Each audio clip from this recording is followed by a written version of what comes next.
Hi everyone, you're looking at my turtle worm bin. Used to be a paddling pool. You can see that the lid is a lot closer now to the rim, so the compost has cooked down. It's holding there at well, about 68 degrees, so about 17, 18 degrees Celsius. So let's open the lid and take a look. I've opened up to the top of the burlap mats, and you can see there are worms gathering on the top of the burlap mat. I didn't see any in the layers of cardboard, but because they are right adjacent to the cardboard, I think I have to be careful. Is that a little pot worm next to my regular worm? Very well may be. I'm going to take a closer look and let you know what I find out. Nope, it's just a scrap of cotton threads or something. So these worms are going to get chilly, so I'm going to fold over the blanket and dig down a bit deeper. Just a moment.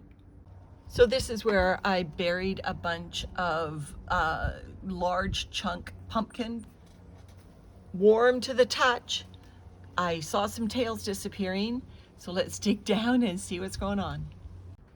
Difficult for me to capture all the compost activity that I'm digging up because it's not just concentrated in one area, but everywhere I turn there is compost activity, and this material feels like room temperature to me. Maybe a bit warmer, but not hot. So the composting action is still going on. You can see the castings are starting to accumulate, the worms. So what is that Christmas, right? The geese are getting fat. Well, the worms are getting fat. That's lovely.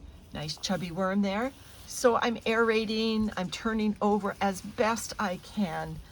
You know, even though the hump has gone down several inches, it is still considerably higher than the rim of this turtle, and I have to be careful in maneuvering around that I don't tip it out over that rim and onto the patio. Not that that would be unrecoverable, but it certainly isn't what I have in mind. So the worms are active.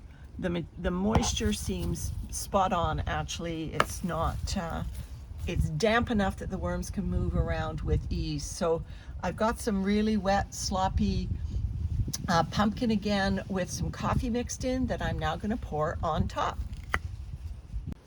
I thought I would pour, but I actually am going to scoop. I think it's a safer prospect. Hopefully this tub doesn't end up on me. There's a coffee filter, and I'm just scooping that up to the top of Gilligan.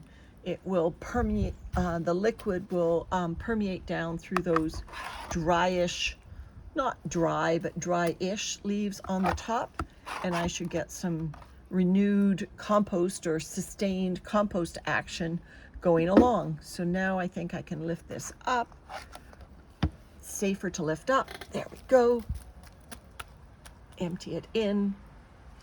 And then you can see a lot of the juice that's left over. And I'm not afraid. This is microbe-rich juice. Try to rinse out the coffee as I go, and on it goes. All right. So that is Gilligan. I'm actually going to just bring up again some of the browns from around the edges. And so I'm renewing the greens portion of my compost action. I don't think I have to renew the browns. Promise I will show you how many worms we get out of Gilligan in the spring.